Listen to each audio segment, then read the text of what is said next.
আজকে আমি এতিম হয়ে গেছি। সবারই সন্তান আছে, যার বাপ থাকে না, তার কেউ থাকে না, তারা এতিম হয়ে যায়। কি অবস্থা মনে হয় ভিডিওটা দেখে খুব কষ্ট লাগে। এমপি আনারুল ইসলাম আনার হত্যাকাণ্ড খুব মর্মাহত।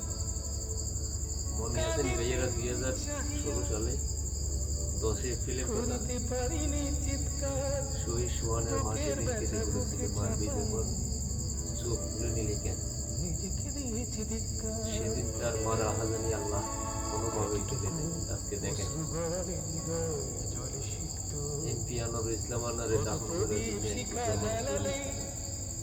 আমাদের ভাইয়ের শুধু চোখ উপড়ানো হয়েছে, আর আল্লাহ তার আরশে আজিম থেকে প্রতিশোধ নিয়ে টুকরা টুকরা করে তার এখন গোশত মাংস টুকরোগুলো কুকুরে খাচ্ছে বলে পত্রিকায় প্রকাশিত হচ্ছে।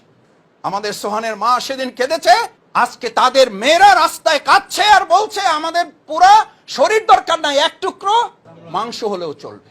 তুমি যদি কারো ছেলেকে এতিম বানায় থাকো, তোমার ছেলেকে আল্লাহ এতিম বানায় রাস্তায় ভিক্ষা করায় ছাড়বেন। তুমি যদি কারো বাপকে মাকে কাঁদায় থাকো, আল্লাহ রাব্বুল আলামিন তোমার মা বাপকে কাঁদাবেন।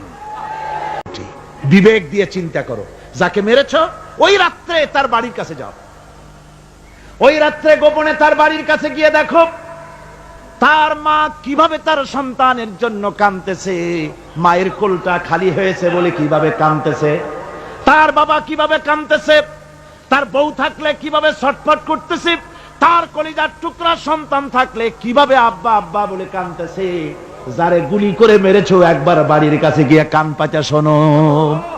মনে রাখো যুবক, সন্ত্রাসীরা শুনে রাখো, অস্ত্র দিয়া মানুষকে যারা মেরেছো, আল্লাহর কসম করে বলি যেভাবে মেরেছো ওইভাবে তোমাকেও নিহত হতে হবে, কোনো সন্দেহ নাই। বাড়িতে গিয়ে ডায়েরিতে লিখে রাখো আমার কথা। থামুন, বাড়িতে গিয়ে ডায়েরিতে লিখে রাখুন, ডায়েরিতে লিখে রাখো, যদি তুমি কাউকে হত্যা করে তার বউকে যদি বিধবা বানায় থাকো, তোমার বউ বিধবা হবেই, কোনো সন্দেহ নাই। তুমি যদি কারো ছেলেকে এতিম বানায় থাকো, তোমার ছেলেকে আল্লাহ এতিম বানায় রাস্তায় ভিক্ষা করায় ছাড়বেন। তুমি যদি কারো বাপকে মাকে কাঁদায় থাকো, আল্লাহ রাব্বুল আলামিন তোমার মা বাপকে কাঁদাবেন।